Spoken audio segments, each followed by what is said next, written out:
Hello, everyone, and welcome back to another episode of the show with Remembrance Day happening today. Joining me now to discuss this is the Minister of Veterans Affairs and the Associate Minister of National Defense, the Honorable Lawrence MacAulay.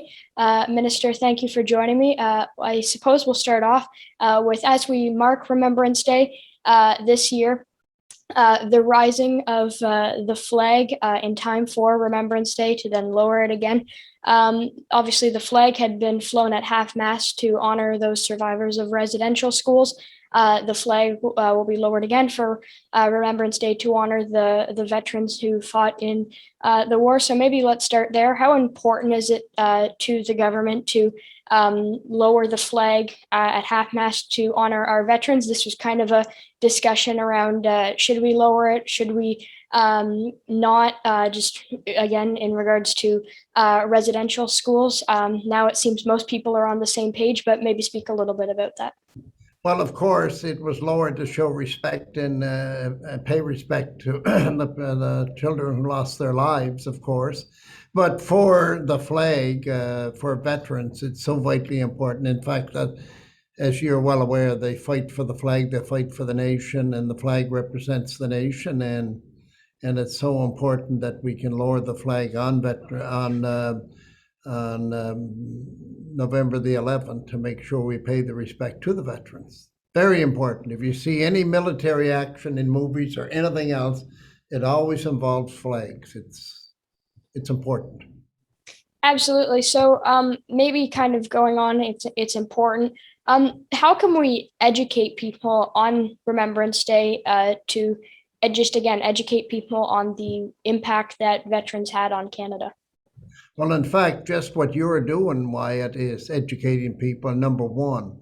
And I think it's better in Canada now than it was. I've been elected for a long time, and I was in this position 25 or so years ago. And I would have to say that more children attend events, more students attend events when they could. Of course, with the pandemic, it changed everything. But over the years in Europe, the school children were always taken to commemoration ceremonies, and there's much more of that done here today. I think we understand more about the major role that Canadians played in military and peacekeeping efforts around the world.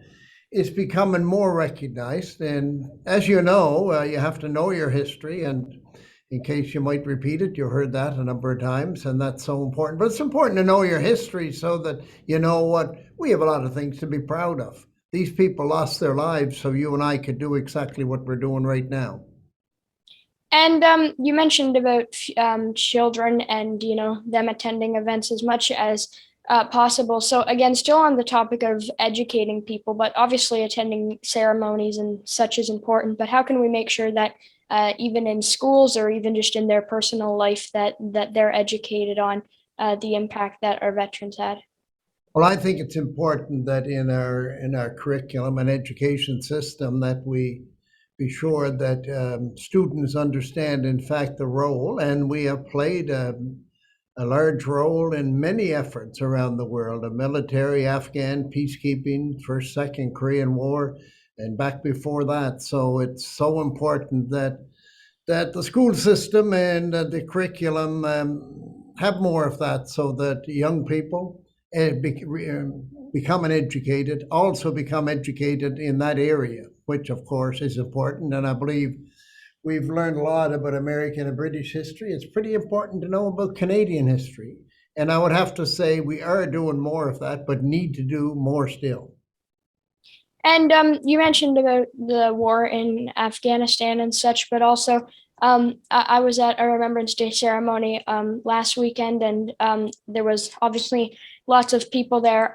There was obviously a limited amount of veterans there because the majority of them couldn't come, and obviously, just unfortunately now, the majority of them have passed on. But maybe speak a little bit about how specifically, when we're looking at the veterans that are still here with us today, how we can continue to honor them. Well, of course, we will always honor the First and Second World War and Korean War veterans, but we were involved in many conflicts and peacekeeping missions. And what we're doing at Veterans Affairs is trying to shift the focus not away from the First and Second and Korean Wars, but to make sure that the modern day veterans are commemorated too, and to make sure that we pay more attention to, in fact, what they have done around the world. And that is a shift in direction in Veterans Affairs over the last year or two. And I think it's the appropriate move.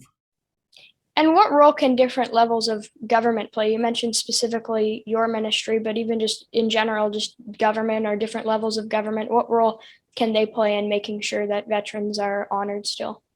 Well, of course, we did speak about the education system, and education is under the provincial jurisdiction. And without a doubt, that's where they can certainly come in and make sure that in their education system, as I have said before, that students learn about, in fact, what Canadians have done around the world. And that's so important. And yes, indeed, provincial and municipal governments play a role. And also make sure that they have commemorating events and modern day commemorating events, so that the people understand exactly just what did take place and why we have in